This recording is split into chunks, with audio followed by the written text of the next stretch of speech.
Bueno, el resultado es el que está y eso ya no se puede cambiar. Muy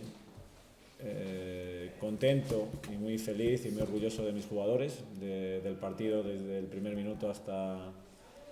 el último que hemos planteado y que han realizado, porque se han vaciado. Hemos creado muchísimos problemas a Langreo. No creo que durante tantos minutos alguien haya sido aquí tan superior,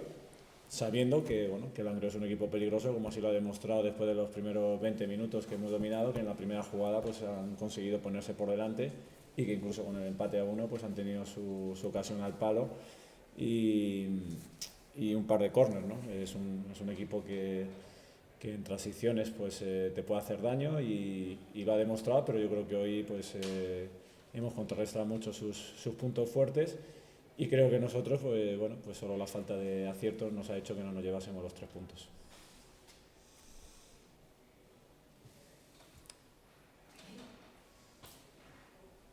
Cristian Padilla de RPA. ¿Te da la sensación de si en la segunda parte, después de los cambios, el equipo bajó un poco la intensidad con la que había comenzado la segunda parte? No, bueno, creo que hemos tenido, después de un gol, la cabeza juega también y yo creo que ahí es donde hemos tenido nuestras mejores ocasiones durante 10-15 minutos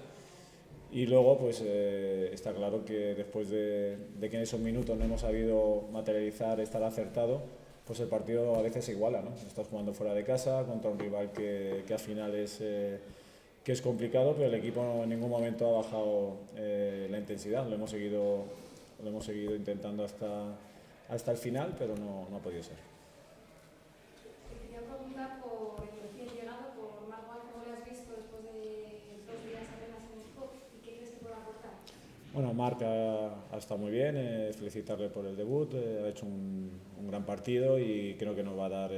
muchísimas cosas, ¿no? Es una pena, por un lado, que esté aquí por la lesión de Pedro, que bueno, pues hoy era un partido especial y queríamos brindarle la victoria, pero bueno, le hemos brindado este esfuerzo y estos buenos 90 minutos de fútbol, aunque no hemos conseguido la victoria. Y Marc, bueno, pues nos va a dar, es un jugador que tiene experiencia, que ha jugado en segunda división y creo que bueno, hoy ha demostrado las cosas que puede aportar al equipo y seguramente pues en las semanas, conociendo a sus compañeros, irá a más. Rafa Blanda, de APECO. Sí, simplemente si a pesar de los sustos que llevasteis con el Unión Popular de Langreo, a veces desbocado un poquitín a la contra, se vio que nunca renunciasteis al marcador, porque incluso hubo una, creo que fue en el minuto 70 más o menos de partido, donde se veía un lateral como Fran Martín rematando dentro del área incluso. Sí, bueno, nosotros hemos intentado atacar y nosotros tenemos perfiles como el de Fran García bueno, que es muy ofensivo y aprovechamos su velocidad para que también en momentos pueda llegar al área contraria. Y bueno, como he comentado antes, ¿no? Yo creo que lo hemos intentado, creo que durante momentos hemos sido muy superiores, sobre todo en esos primeros 25-30 minutos después del gol. Y sí es verdad que al final en los últimos 10-15 minutos pues el Langreo ha tenido su ocasión al palo, ha tenido alguna contra, pero bueno, también de esas ganas y esa ilusión que tenían los chicos por conseguir la victoria y que el Langreo tiene jugadores con experiencia y también pues saben sacar ventaja en algunas acciones, pero creo que hemos estado muy correctamente defendiéndola y bueno, como he dicho, felicitar a mis jugadores por el buen partido, aunque no vamos con esa sensación de si hubiésemos estado más acertados pues de haber conseguido los 3 puntos, pero no vamos con uno, que es lo que hay, y ya pensar viaje de vuelta y a pensar en el partido del domingo.